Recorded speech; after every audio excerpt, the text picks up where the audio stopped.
میں کافی عرصے سے نوکری کی تلاش میں تھا مگر قسمت میرا ساتھ نہیں دے رہی تھی۔ حال ہی میں نے ایم ایس سی مکمل کی تھی اور کبھی سوچا بھی نہیں تھا کہ ڈرائیور کی جاب کروں گا، لیکن جب سیلری سنی تو فیصلہ بدلنا پڑا۔ پہلی بار میرا انٹرویو ایک بوڑھی خاتون نے لیا جن کی عمر 65 سے 70 سال کے درمیان لگ رہی تھی۔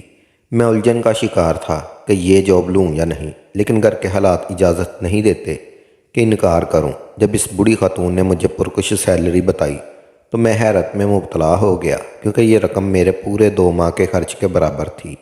انہوں نے یقین دلایا کہ اگر میں نے ذمہ داری سے کام کیا تو وہ میری سیلری بڑھا دیں گی اور گھر کے کوارٹر میں رہنے کی اجازت بھی دے دیں گی۔ میرے گاؤں میں تعلیم کے وسائل نہیں تھے، اس لیے میں شہر کے کالج میں پڑھائی کے لیے آیا تھا اور ہاسٹل میں رہتا تھا۔ اپنی ماں کو ہر مہینے کا رقم بھیجتا تھا تاکہ وہ کسی کے گھروں میں کام نہ کرے اور عزت سے زندگی گزار سکیں۔ اس سے پہلے میں پڑھائی کے ساتھ ایک ہوٹل میں نائٹ ڈیوٹی کرتا تھا، لیکن دونوں نوکریاں کرنے کے باوجود بھی اتنی آمدنی نہیں ہو پاتی تھی جتنی یہ خاتون مجھے ڈرائیوری کی نوکری پر دے رہی تھی۔ حالات سے مجبور ہو کر میں نے یہ جاب قبول کر لی۔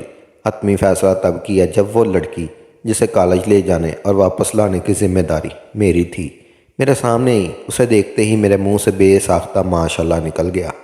شکر ہے کسی نے سنا نہیں۔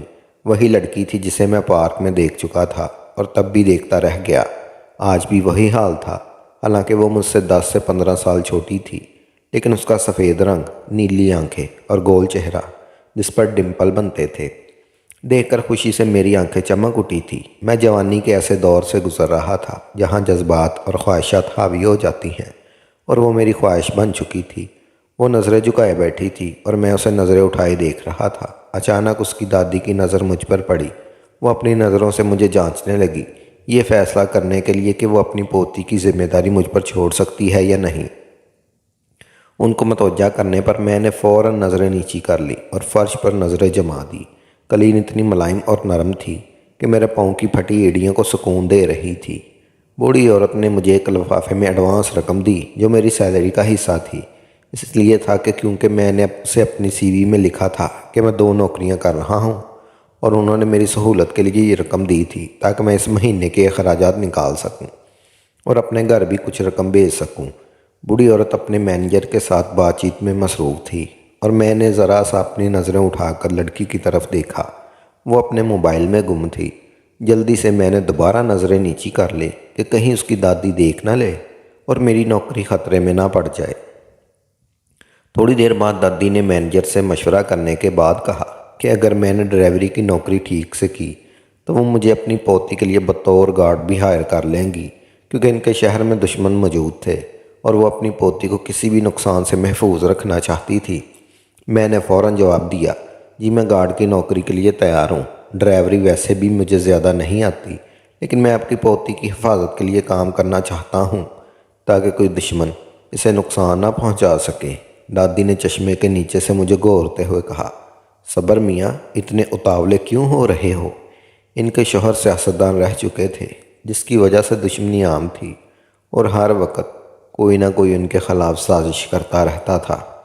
مجھے اندازہ تھا کہ اس لڑکی کی حفاظت کرتے ہوئے میری جان بھی جا سکتی ہے، لیکن اس وقت اس کا حسن میرے سر پر سوار تھا اور میں اپنے پرواہ کیے بغیر صرف اسے حاصل کرنے کے خیالات میں گم تھا۔ میں محبت کے جذبات میں نہیں تھا، بلکہ اپنی تسکین کی خواہشات نے مجھے قبضہ کر لیا تھا۔ نہ جانے کیوں میں ہر عورت کو اسی نگاہ سے دیکھنے لگا تھا اور خود پر سے کنٹرول کھوتا جا رہا تھا۔ اس کی ایک وجہ یہ بھی تھی کہ میرے ہاسٹل کے دوست شادی شدہ تھے اور اکثر ایسی ویڈیوز دیکھتے جو میرے جذبات کو مزید بڑھا دیتی تھی۔ میں نے خود کو اس عادت سے بچانے کی بہت کوشش کی، لیکن یہ لت میرے اندر گہرائی تک چڑھ چکی تھی۔ شادی شدہ زندگی کی باتیں اور ویڈیوز دیکھ دیکھ کر میری سوچ بدل گئی اور اب میں اسی لڑکی کو حاصل کرنے کے لیے بے قرار تھا۔ وہ نہایت معصوم، پیاری اور نازک مزاج تھی، جیسے دیکھتے ہی کسی کے دل میں بہک سکتا تھا۔ دادی نے کہا، تم ایک کام کرو، اپنا سامان لے کر کوارٹر میں شفٹ ہو جاؤ، اور پھر اٹھ کر چلی گئی۔ اچانک مخاطب کیے جانے پر میں گڑبڑا گیا، لیکن بات سمجھنے کے بعد خوشی سے نہال ہو گیا۔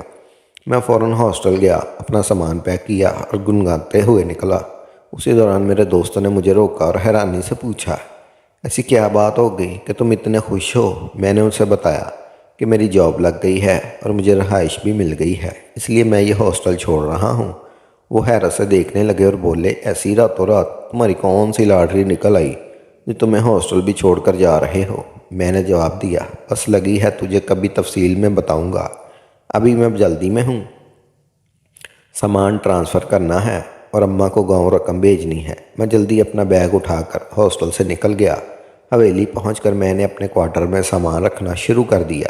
یہ ایک بہت خوبصورت چھوٹا سا کوارٹر تھا جہاں 6 لوگ آرام سے رہ سکتے تھے، لیکن فی الحال میں وہاں اکیلا تھا۔ ارد گرد اور بھی کوارٹر بنے ہوئے تھے جہاں باقی ملازمین اپنی فیملیز کے ساتھ رہتے تھے، لیکن میں واحد ملازم تھا جو اکیلا رہ رہا تھا۔ میرے ذہن میں خیال آیا کہ اگر اس لڑکی کی دادی سے اجازت لے لوں تو اپنی ماں کو یہی لے آ سکتا ہوں، لیکن فوراً یہ سوچ ترک کر دی، کیونکہ میں نہیں چاہتا تھا کہ ماں میری خواہشات کی راہ میں رکاوٹ بنے یا کسی بھی طرح میرے اس لڑکی کے بیچ آ جائے۔ میں ہر صورت اسے حاصل کرنا چاہتا تھا۔ وہ اتنی معصوم تھی کہ اسے خبر بھی نہ ہوتی کہ میں اس کے ساتھ کیا کر رہا ہوں۔ میری ماں نے میری تربیت اچھی کی تھی، لیکن ہاسٹل کے دوستوں کی صحبت نے مجھے بدل دیا تھا۔ ان کی عادات اور باتوں نے مجھے ایسی راہ پر ڈال دیا تھا جہاں اب مجھے یہ سب غلط محسوس نہیں ہو رہا تھا، بلکہ میں اس معمول سے سمجھنے لگا تھا۔ ہمارے ہاسٹل کے سامنے گرلز ہاسٹل تھا جہاں میرے دوست اکثر اپنی گرل فرینڈ سے ملنے جایا کرتے تھے۔ وہ نہ صرف ان سے ہاسٹل میں ملتے بلکہ ایسے تعلقات قائم کر چکے تھے جو صرف نکاح کے بعد جائز سمجھے جاتے۔ ان کی ان باتوں اور رویوں نے مجھے بھی اپنی خواہشات پوری کرنے کے لیے ایک حوصلہ دیا تھا۔ اگلی صبح میں جلدی اٹھا اور ڈرائیور کی گاڑی نکالنے کا کہا، کیونکہ بی بی کو کالج لے کر جانا تھا۔ وہ ناشتہ کرنے میں مصروف تھا تو میں نے اسے جلدی کرنے کو کہا۔ اسی دوران وہ سرخ ٹاپ اور جینز میں باہر نکلی۔ میں نے اسے دیکھا تو جیسے پلک جھپکنا بھول گیا۔ اس کے لمبے بال اس کی کمر کو چھو رہے تھے اور شرارتی لٹیں اس کے چہرے پر آ رہی تھیں جہاں وہ مسکراتے ہوئے پیچھے کر رہی تھی۔ وہ موبائل پر کسی سے بات کر رہی تھی اور اسی کی معصومیت میرے دل و دماغ پر چھا گئی تھی۔ میں اسے مسلسل دیکھ رہا تھا جب ڈرائیور نے میرے بازو پر زور سے ہاتھ مارا۔ میں نے اوپر دیکھا تو ٹیرس پر اس کی دادی کھڑی تھی اور مجھے گھور رہی تھی۔ میں نے فوراً نظریں نیچی کر لیں، اس کا بیگ اٹھایا اور جلدی سے گاڑی کا دروازہ کھولا۔ ہم کالج کے لیے نکل پڑے۔ بی بی کو کالج چھوڑنے کے بعد واپس آیا اور کوارٹر میں جا کر سونے کی کوشش کی، کیونکہ میں رات بھر جا کر مسلسل یہی منصوبہ بنا رہا تھا کہ اس لڑکی کو کیسے حاصل کروں اور اس کی دادی کو خبر بھی نہ ہو۔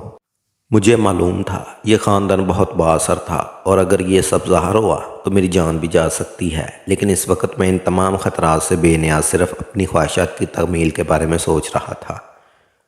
میں اتنے حواس باختہ ہو چکا تھا کہ مجھے اپنی جان کی پرواہ بھی نہیں تھی۔ اماں کو میں نے رقم بھجوا دی اور وہ بہت خوش تھی۔ انہوں نے مجھ سے پوچھا کہ مجھے ایسی جاب کہاں ملی جس کی تنخواہ اتنی زیادہ ہے۔ وہ ہمیشہ فکر مند رہتی کہ کہیں میں کسی غلط کام میں پھنس نہ جاؤں یا کسی بری صحبت کا شکار نہ ہو جاؤں۔ اماں کی یہ باتیں میرے دل میں عجیب سی ہلچل پیدا کرتی تھی، لیکن میں نے انہیں یہی کہا تھا کہ سب ٹھیک ہے اور ان کی دعا سے سب اچھا ہو رہا ہے۔ اس لڑکی میں ایک معصومیت اور بچپنا تھا جو میرے جذبات کو مزید بے قابو کر رہا تھا۔ وہ مجھے گلے لگانے میں کوئی جھجک محسوس نہیں کرتی تھی اور ہمیشہ انکل کہہ کر مخاطب کرتی تھی۔ اسے یہ علم ہی نہیں تھا کہ میں اس کے بارے میں کیا سوچ رہا ہوں۔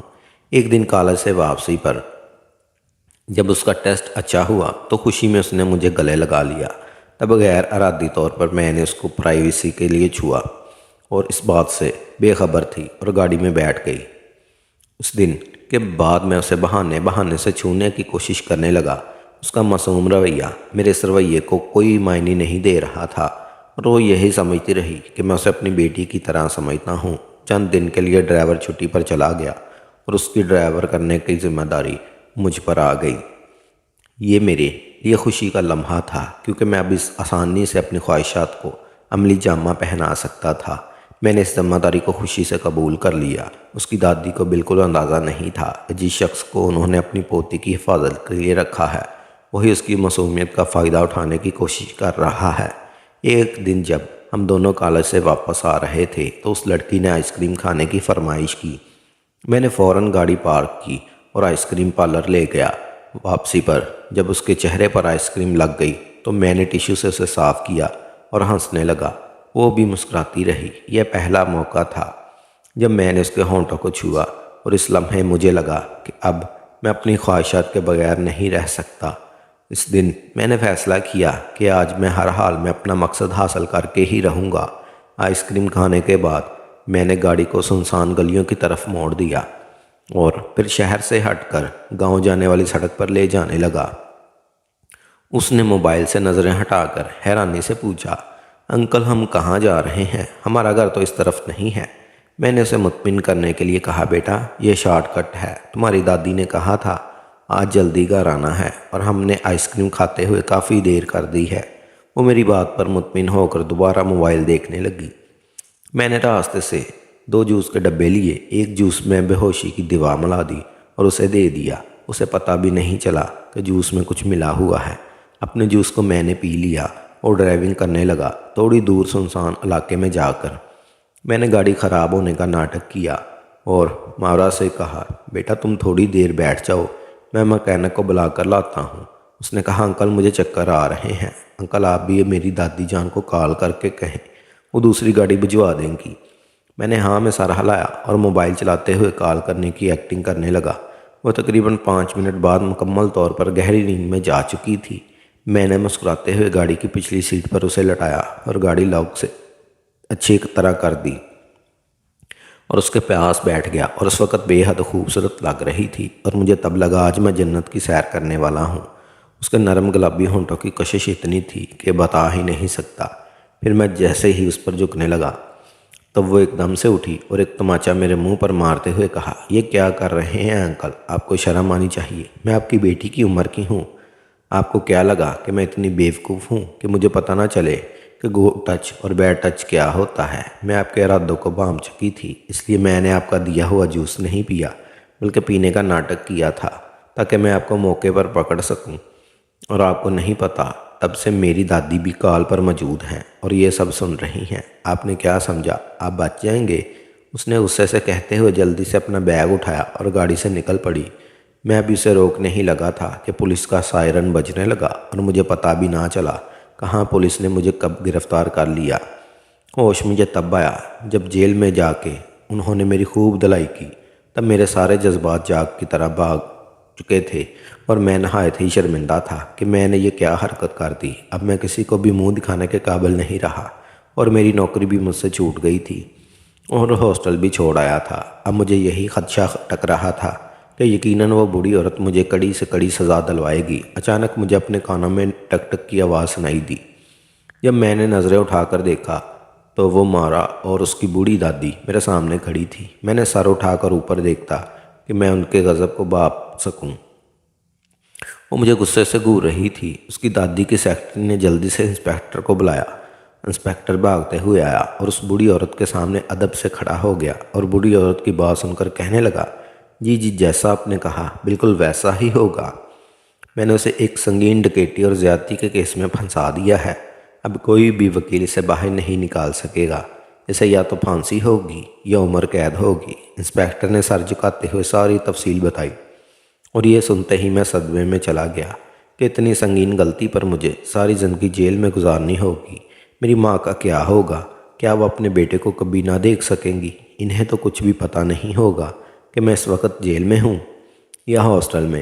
اپنے سارے دوست بھی میں خود اپنی مرضی سے چھوڑ چکا تھا۔ کوئی بھی ایسا نہیں تھا جو میری ماں کو بتا سکے کہ اس کا بیٹا جیل میں ہے۔ پھر جیسے ہی میرے ہوش بحال ہوئے تو میں فوراً اس بوڑھی عورت کے قدموں میں گر گیا اور خدا کا واسطہ دے کر کہا، مجھے چھوڑ دیں، مجھ سے غلطی ہو گئی۔ میں یہ شہر چھوڑ ہی دوں گا اور ہمیشہ ہمیشہ کے لیے گاؤں چلا جاؤں گا اور کبھی مڑ کر نہیں دیکھوں گا اور مائندہ کسی بیٹی کی عزت کی نگاہوں سے دیکھوں گا۔ میری ایک بوڑھی ماں ہے، وہ میرے بغیر مر جائے گی۔ اس کو کون بتائے گا کہ اس کا بیٹا جیل میں ہے؟ خدا را رحم کریں، آپ کی پوتی کا واسطہ مجھے چھوڑ دیں۔ میں یہاں سے ہمیشہ ہمیشہ کے لیے چلا جاؤں گا۔ میں سب کے سامنے آپ کی پوتی سے معافی بھی مانگ لوں گا۔ خدا را مجھے یہاں ہمیشہ کے لیے نہ روکیں، میں اپنی زندگی کی بھیک مانگتا ہوں۔ میں اس بوڑھی عورت کے سامنے گڑ گڑانے لگا، لیکن وہ ٹس سے مس بھی نہیں ہوئی بلکہ وہاں سے چلی گئی اور انسپیکٹر کو کچھ ہدایات دینے لگی۔ میں حیرت سے سب کچھ دیکھنے لگا۔ یہ میرے ساتھ کیا ہوا؟ اماں صحیح کہتی تھی، مجھے شہر میں ہر قدم پھونک پھونک کر رکھنا ہوگا۔ یہاں پر بہت ایسے لوگ رہتے ہیں جو غلط کاموں میں انوالو ہوتے ہیں۔ یہ صرف خود خراب نہیں ہوتے بلکہ اپنی صحبت میں رہنے والے کو بھی خراب کر دیتے ہیں۔ غلط دوستوں کی صحبت انہیں مجھے اس مقام پر لا کر کھڑا کر دیا تھا کہ مجھے پھانسی کی سزا ہونے والی ہے۔ میں بے بسی سے رونے لگا۔ مجھے روتا دیکھ کر وہاں موجود انسپیکٹر کو مجھ پر ترس آیا اور مجھے کہنے لگا، بتاؤ تم نے گھر کال کرنی ہے؟ تو میں نے ہاں میں سر ہلا دیا اور اپنے دوست امجد کو کال کرنے لگا، جو کہ بچپن سے میرا دوست تھا اور سعودی میں مقیم تھا۔ اب وہی کچھ کر سکتا تھا۔ جب میں نے اسے ساری تفصیل بتائی تو وہ حیرت سے دنگ رہ گیا کہ یہ میں ہوں جو آج تک کسی لڑکی کو نظر اٹھا کر نہیں دیکھتا تھا اور مجھ پر ایسا الزام لگایا گیا۔ ایسے ہو سکتا تھا؟ میں تسلی دی کہ وہ سب ٹھیک کر دے گا اور پریشان ہونے کی کوئی ضرورت نہیں، وہ اپنے کسی دوست کو بھیجتا ہے جو وکیل خیر کرے گا، شاید میں بچ جاؤں، ورنہ انہوں نے جو قتل اور کیس ڈرگز کا مجھ پر بنایا اس میں تو کبھی بازیاب نہیں ہو سکتا تھا، لیکن وہ اتنی کشش کر سکتا تھا کہ مجھے پھانسی نہ ہو بلکہ کچھ سالوں کی قید ہو جائے۔ اس نے مجھ سے وعدہ کیا وہ میری بات میری اماں کا خیال رکھے گا، انہیں کبھی یہ نہیں بتائے گا کہ ان کے بیٹے کو عمر قید ہو گئی ہے، جس کی وجہ سے وہ اپنے بیٹے کو کبھی دیکھ نہیں پائیں گی۔ میرا دوست سعودی عرب میں مقیم تھا، جس کی وجہ سے وہ خود کو میرے مسئلے حل نہیں کر سکتا تھا۔ وہ غصے میں بھی تھا، مجھے گالیاں بھی دے رہا تھا، لیکن اس نے میرا ساتھ نہیں چھوڑا، بلکہ وہ مجھے وعدہ کر چکا تھا مجھے بچانے کی ہر کوشش کرے گا۔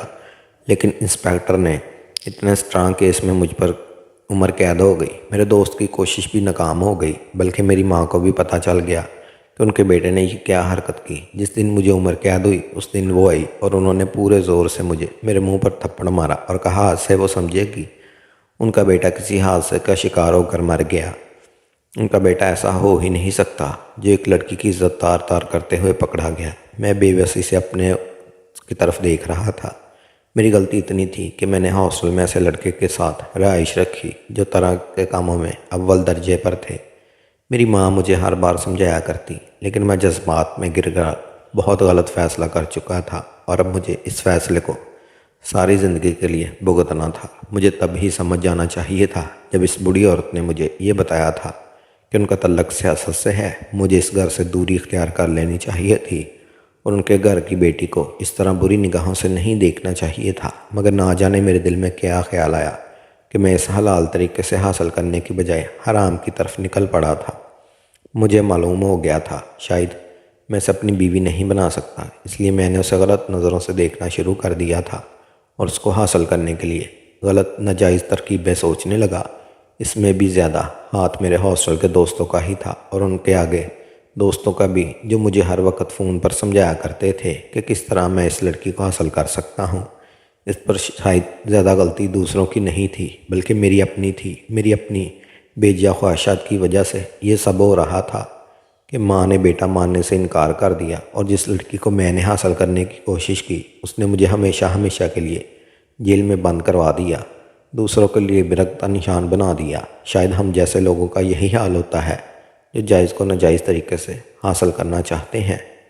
اور آج مجھے جیل میں بند 10 سال ہو چکے ہیں، لیکن آج بھی میرا ضمیر مجھے روز ملامت کرتا ہے۔ کاش میں نے اس معصوم لڑکی کو اس نگاہ سے نہ دیکھا ہوتا تو آج میں بچ گیا ہوتا، بلکہ اپنی ماں کے ساتھ ایک خوشگوار زندگی گزار رہا ہوتا۔ جتنی سیلری ان لوگوں نے میری لگائی تھی، اگر میں ہمیشہ کے لیے نیک نیتی سے وہ جاب کرتا رہتا تو میری اگلی کئی نسلیں آرام سے زندگی گزار سکتی تھی۔